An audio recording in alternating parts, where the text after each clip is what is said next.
आज आपण अगदी घरगुती साहित्यात होणारा पराठा बघणार आहोत. हा पराठा लहान मुलंसुद्धा आवडीने खातील. तुम्ही एकदा नक्की करून बघा आणि मला कमेंट करून सांगा कसा वाटला तो. तर चला रेसिपीला सुरुवात करूया. आपण एक मोठा कांदा, अगदी थोडंसं आलं, 3 ते 4 लसणाच्या पाकळ्या, 2 चमचा बटर, 1 क्यूब चीज, अर्धा लिंबू, 1/4 कप कोथिंबीर आणि अर्धा कप उकळून घेतलेले कडधान्य घेतलेत मी, ते पण मोड आलेले.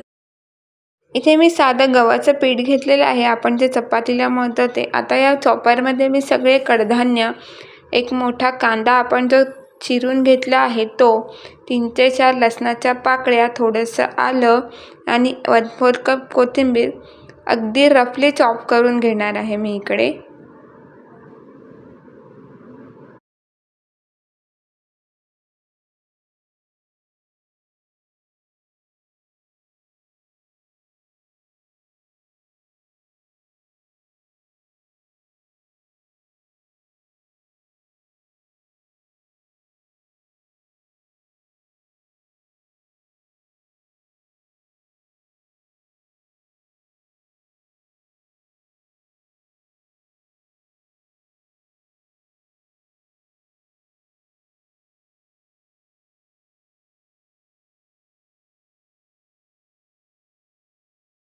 या पद्धतीने आपल्याला पहिले हे चॉपरमध्ये रफली चॉप करून एका भांड्यात काढून घेतलेलं आहे. त्याच्यानंतर आपण इथे काही मसाले ॲड करणार आहोत. 1 चमचा लाल तिखट, अर्धा चमचा मीठ आणि बाकीचे सगळे मसाले मी अगदी 1/4 चमचा घेतलेले आहेत. धनापूड, हळद, मिरेपूड आणि जिरेपूड हे सगळे मसाले 1/4 चमचा घेतलेले आहेत मी इथे. हे सगळे मसाले चमचाच्या सहाय्याने मिक्स करून घेऊया आपण पहिले. हे आपलं मिश्रण तयार झालेलं आहे. या पद्धतीने सगळं मिश्रण मिक्स करायचं आहे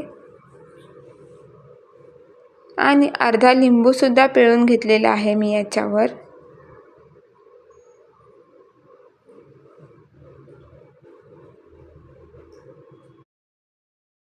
आता आपण पराठा तयार करायला घेणार आहोत. त्यासाठी मी तवा आधीच तापत ठेवला होता.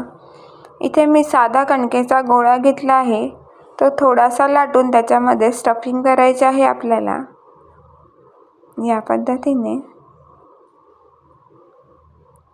इथे मी गव्हाचं पीठ न लावता तांदळाचं पीठ लावलेलं आहे.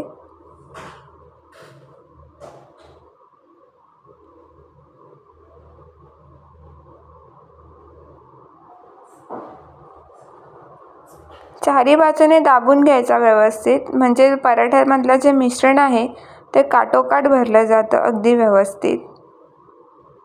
नाहीतर एका बाजूला कमी आणि एका बाजूला जास्त असं मिश्रण होतं.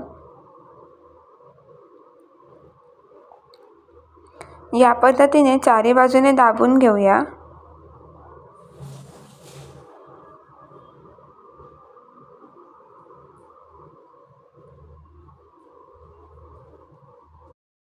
या पद्धतीने आपल्याला पराठा लाटून घ्यायचा आहे सगळाच. चारी बाजूने व्यवस्थित लाटायचा, म्हणजे मिश्रण काठोकाठ व्यवस्थित पसरतं, नाहीतर ते एकाच जागेला राहतं.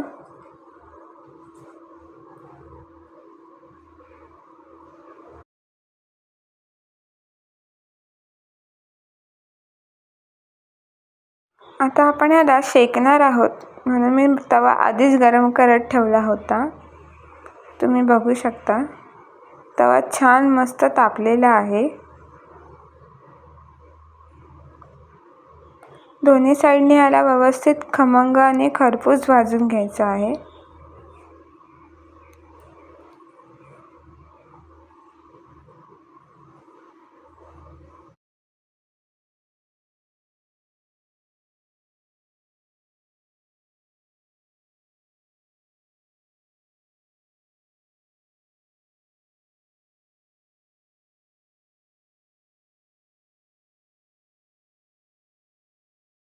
एका बाजूला तेल लावून झाल्यानंतर ती बाजू पलटायची आणि दुसरी साईड शेकून घेऊया आपण व्यवस्थित.